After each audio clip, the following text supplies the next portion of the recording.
Ayan, ang bango-bango na ng aking niluluto. Samahan nyo nga po ako ngayon na magluto ng ating na namang ulam for today's video. Ayan, ito ay pinalambot ko na yung ating meat. Ayan, at ito ay ang ating isasahog sa ating gulay na tangkay ulit ng kangkong. Kasi nagsinigang ako kahapon. So, eto, igigisa ko ulit. Pero lalagyan ko na ng sahog na kaning baboy. At eto nga, nag-crave na naman ang inyong tatay Michael ng adobo. So, eto, adobo na may saging. So, ayan. Mapapansin niyo maraming tubig kasi paiigain ko yan para malambot na malambot ang karne. Ito, ginigisa ko na, nilagyan ko na ng sibuyas, bawang, kamatis at saka bawang. Malambot na po ang karne nito kasi pinalambot ko na. Ilagyan ko na rin ito ng asin kanina at saka ng paminta. Ayan. Itimplahan na natin. Bago natin ilagay yung ating kangkong. Ito yung tangkay ng kangkong. Ayan. Ginayat-gayat ko ng maninipis o hiniwa-hiwa ko ng maninipis. Ito binigis ako. Nalagyan na natin ng suka.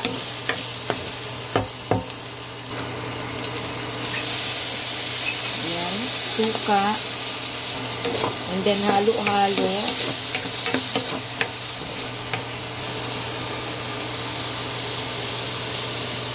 Lagyan ulit natin ng paminta.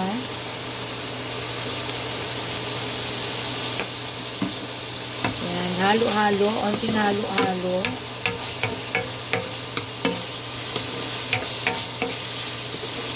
And ilagay na natin yung ating tangkay ng kangkong.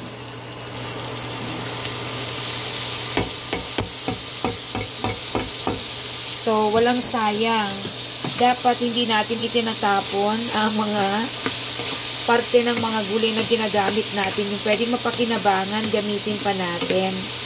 Kasi, sa mahal ng mga bilihin ngayon, dapat wala tayong tinatapon. And then, instead of soy sauce, oyster sauce ang ating ilalagay. Yan, lagyan natin ng oyster sauce.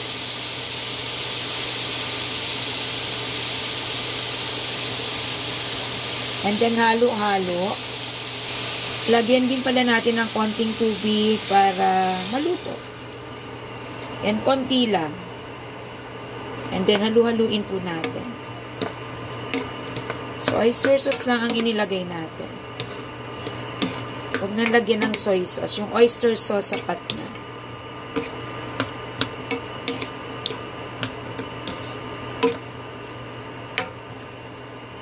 Ayan. Antayin natin kumulo and then maluto ang tangkay ng kangkong. So, ready na siya. At yung ating adobo naman eto. Ayan, masyado pang masabaw. Mamaya, maiiga naman ito. Ayan. Pag naiga yan, sigurado malambot na ang ating karne. Napakasarap kasi sa adobo yung medyo malagkit na yung taba. Ayan. At malambot ang karne. So, ayan. Mamaya ipapakita ko sa inyo kapag kaluto na po. Eto, luto na po itong ating ayan. Ginisang tangkay ng kangkong.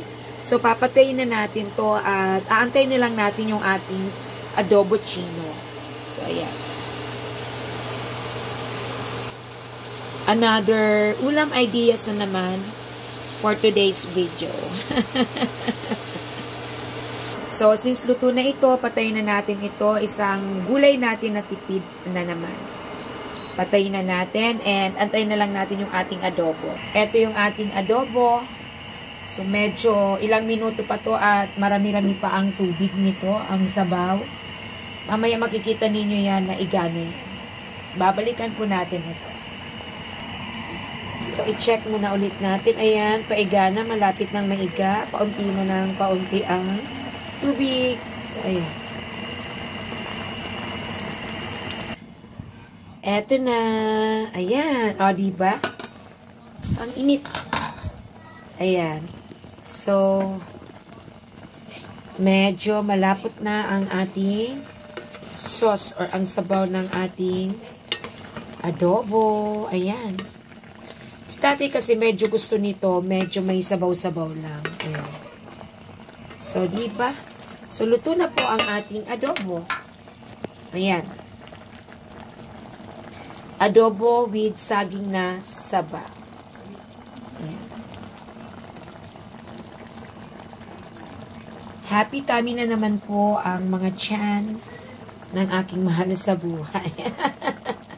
So, that's all for today. Thank you for watching. We love you all and God bless us all always po. Bye!